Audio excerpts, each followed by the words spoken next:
Welcome friends, welcome to the training of electrical interlocking systems, especially for the battery energy storage systems substations.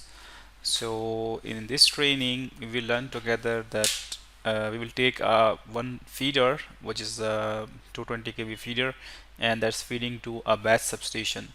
So you can see here in the background, if you see in the picture here, this is the substation here, and you can see these are the containers, these are the units where the BESS battery energy storage systems are installed. So we will go through and learn these things. So first I would like to explain about myself that I am a professional electrical engineer, and I have now almost 23 years of experience, and I have served in different companies and different voltage levels, in consultancy, in substation, in the design, everywhere.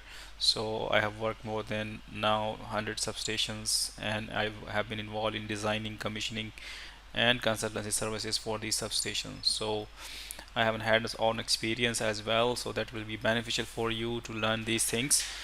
So in this training we will start with the very basics, that what equipments are installed in the substations, and why we are using these substations, these equipments, different type of equipments. Okay, so major focus will be related to the controlling equipments, the primary equipments like isolator, breaker, switches.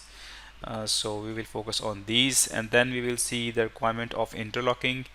So what is interlocking, why we need interlocking in substation, and we will just go through a simple some types of interlocking. Then we will see the onload and offload operations, what are these, and which equipment can perform offload operations, which equipment you can use also to perform onload operations. Next we will study and we will learn about the electrical and the mechanical interlocking. So what are these?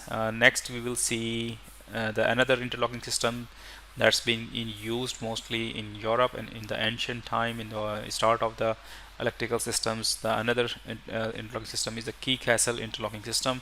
So we will see how it works. We will not go in detail in deep on these topics, but I will just give you a brief introduction and understanding how the systems works. Then we will see the auxiliary contacts, rotary mechanism, and what is the function of these rotary mechanisms in the substation, and how we are using these rotary mechanism and the rotary contact or auxiliary contacts in our interlocking mechanism. So we will also learn here that what are the NO and NC contacts. Simply you can call these are normally open and normally closed contacts. Another aspect, now as the system is being developed and improved, we are now moving towards the more electronic and microprocessor based systems. So the new interlocking now is sometime taking place in the bay control units. So we will see what is the bay control units and we will see the very basics, that how it works and how the soft logic is being developed inside nowadays in the bay control units. So we will see the soft logic interlocking versus hard logic interlocking, and how these are being used in the substation these days, and how it is being implemented as per my experience. We will also learn about very basics about the new substation protocol, which is an IC 67850. So I have commissioned in the start in the Middle East some substation that were starting or based on this protocol IC 67850.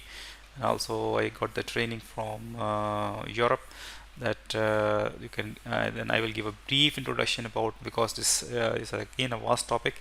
So I will give you the thing that's related to the interlocks. So then we will see the horizontal and vertical communication. What does it mean in the substation automation systems? Then we will see the another topic, which is a goose. What is a goose, and how the goose is used for the interlocking nowadays in the substation. Next we will learn about the lockout relay, which is in 86 is the NC code for this, and we will see what's the role of lockout relay in the substation. Again, the lockout relays are nowadays are the hardware based and also the software based lockout relays as well. Then lockout is created through soft logic, or it's sometime it's on a function, built-in function inside the relay. So we are, instead of using a separate lockout relay, we are using lockout through soft logic.